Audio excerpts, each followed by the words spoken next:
and we are just gonna launch it. Here we go. Oh, the torque of this thing is pretty crazy. This is the Endurance, just rear-wheel drive. Okay, wow, 0 to 100 in seconds. Guys, you can put away your Chinese EVs because Volkswagen, Europe, Cupra have come here with a car that starts at $69.90 for a fully electric, long-ranged EV. And yes, it is a fun EV. It's something that's actually exciting to drive because so many cars coming out at the moment, they drive fine, but there's nothing pizzazzy about it, but that's what we have here. This is the all-new Cupra Tavascan. Starts at $69.90 for the Endurance model here, which by the way is all you need. You can spend $4,000 more and get yourself an interior pack, gets you bigger wheels and a slightly nicer interior, but you don't need that. And then you can spend $74,990 for the VZ, which adds an extra motor to the front. But again, you do not need that. So today I'm going to tell you everything you need to know about the Cupra Tavascan. Let's get into it. Alrighty, let's talk about the way that this thing looks, because frankly, I think it looks absolutely incredible. In fact, one of the best looking SUVs on the market. I don't think you can dispute that. Look at the front of this thing. So you're gonna notice the copper Cupra badge here. By the way, that lights up. You have the Cupra logo there. I love this functional aero here on the hood. It's like you've got a spoiler up front. Very, very cool daytime running lights, the 3 triangles and bright LEDs there as well. A huge grille, though most of it is of course plugged up because you want to maintain the best drag coefficient, 0.26 for all you weirdos out there. And I do like it as well in this white. It is a no cost option. If you want blue, you'd be spending a little bit more, but a very, very good looking EV from the front. Let's check out the side. All right, let's talk about the side now. You're going to see these 19-inch alloy wheels. They actually look pretty good. Like I said, if you go for the interior pack, you actually get 20-inch wheels, but you don't need it. You get nice, fat, chunky rubber. Hankook Ion Evo SUV. Haven't heard of these tires before. Actually, they have a decent amount of grip to them. I like how you've got this contrasting material here as well. It's not like a scratchy black plastic. Of course, it is a swoopy, coupy SUV. You have some of the most confusing door handles because sometimes they just flick up and other times it's just a button. I don't know how it works, but it still works somehow. You also get tinted privacy glass, which is good to see. And of course, your charge port here as well. Like I said, a swoopy coupy. I think it looks pretty damn good. Let's check out the bum. Alrighty guys, let's talk about the bum on this thing because frankly, again, I just think it's one of the most gorgeous SUVs out there, which is a weird thing to say. Never thought I would say it, but I'm gonna say it. You have this cool little ducktail spoiler here. I love how you got the Cupra badge here. That's also lit up, light bar at the back with these cool like triangles. Ooh, very, very bougie indeed. You got the copper Cupra badge there and a very, very aggro diffuser down the bottom. Now, you would think that that would mean that it's got terrible practicality because usually sloping roofline eats into interior space, but actually it's very practical. 540 liters of boot space here in the Endurance. You do have a tiny bit of underfloor storage, so that is where your charging cable will live. And then of course you can drop down the second row and get even more space. In terms of what you get in the back, there isn't a huge amount, 12-volt socky-wocky, and they've obviously removed where you get the warning triangle because you don't need that in Australia, and I guess that's a bit of cost saving. But yeah, heaps of space on the inside. It is a weirdly practical swoopy coupy. Let's check out the interior. Alrighty guys.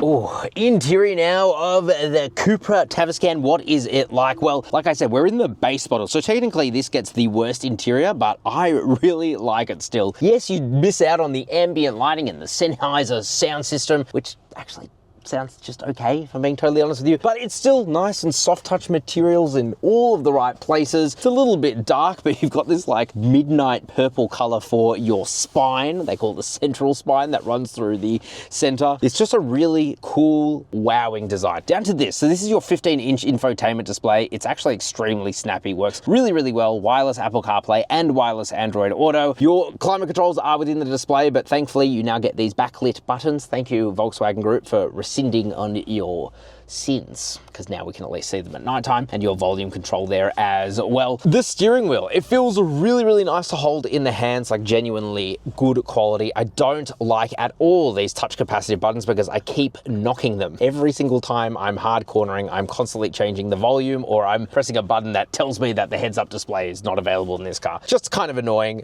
They work fine otherwise. It's just a small peeve of mine. There you go, did it by accident there. You also have your drive modes here, including your dedicated Cupra button, which puts you in full fat Cupra mode, which is always a fun mode to drive around in. Get a couple of cup holders here, nice soft center armrest, open that up and you have heaps of storage space within there. That's very good. Ooh, 12-volt socky wocky. You've also got a little storage space underneath your center spine here and a wireless charger, which works, it works just okay. I love this. These seats. Now, it is a cloth seat, which is sacrilege in any new car, but they are the best seats in my opinion. They're really breathable. They feel fantastic and very supportive as well. Like I said, in this car, the base model is the way that I would go. You can spend that extra $4,000, get the nicer seats. I just don't think you really need it. Glove box is actually hilariously small despite looking hilariously big. That's a bit of a miss. And no sunroof as well, so that makes it a little bit dark on the inside of the cabin as well. You do get a couple of USB-C fast chargers though, that's good. And up in front of you is a tiny 5-inch display that is your digital instrument cluster. It shows enough information. It's kind of like a motorcycle display. It's fine, and that's kind of where I would leave it. Your shifter, it's up here. Very Mercedes-esque,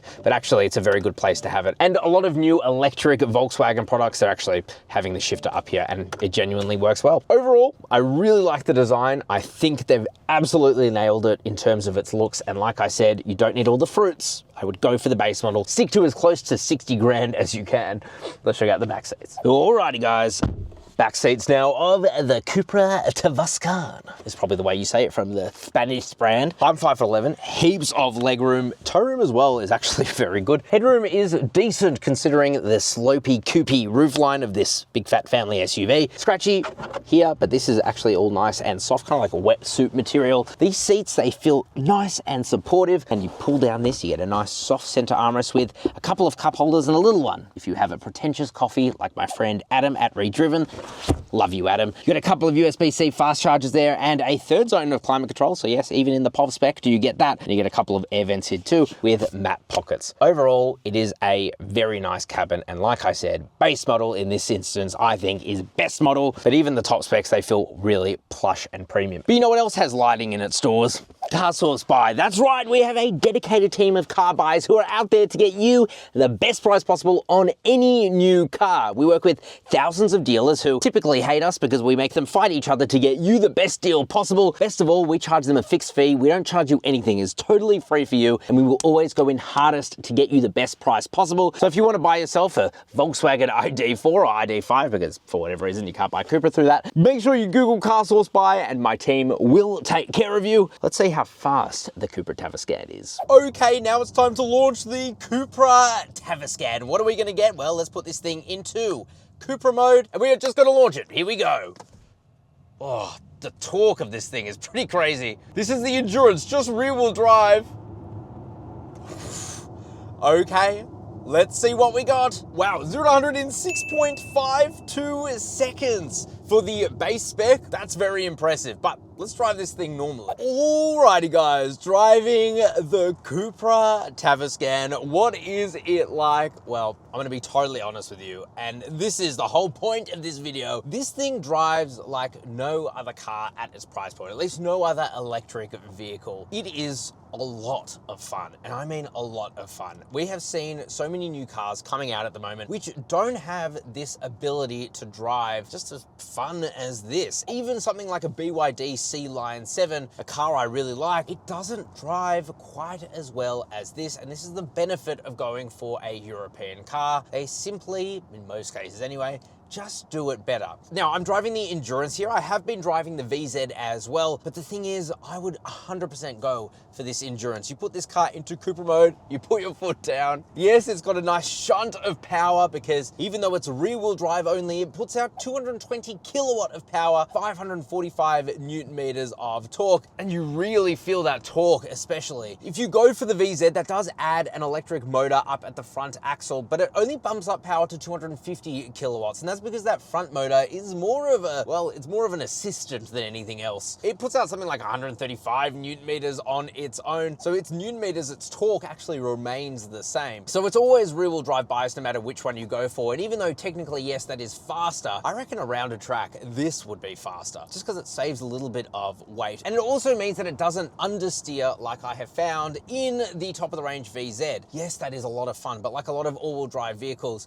when you turn a corner like this, you put your foot down, it can understeer, and that can be quite an undesirable trait, but not here. Now, the battery in this thing is a 77 kilowatt hour NMC battery. It doesn't charge very fast though. The AC charging is 11 kilowatts. If you go for the fast DC charging, well, you can get up to 135 kilowatts. But what Cupra says is that it doesn't matter about the peak charge speed. It's all about the sustained charge speed. And between 10 to 80%, it can hold 135 kilowatts. Whether that's true or not, I don't know. I haven't tested it out. But still, for an NMC battery in particular, it's not the fastest. You do have different drive modes here. If you go for the VZ, you get adaptive dampers, but not here on the Endurance. Not that I care, because it's a really good tune. It's actually quite a subtle ride. It's just comfortable. It works. But when you do want to have some pace and you put this thing into Cupra mode and you turn a corner, body roll is really not that bad. And actually what I found in the VZ is that because of its adaptive dampers,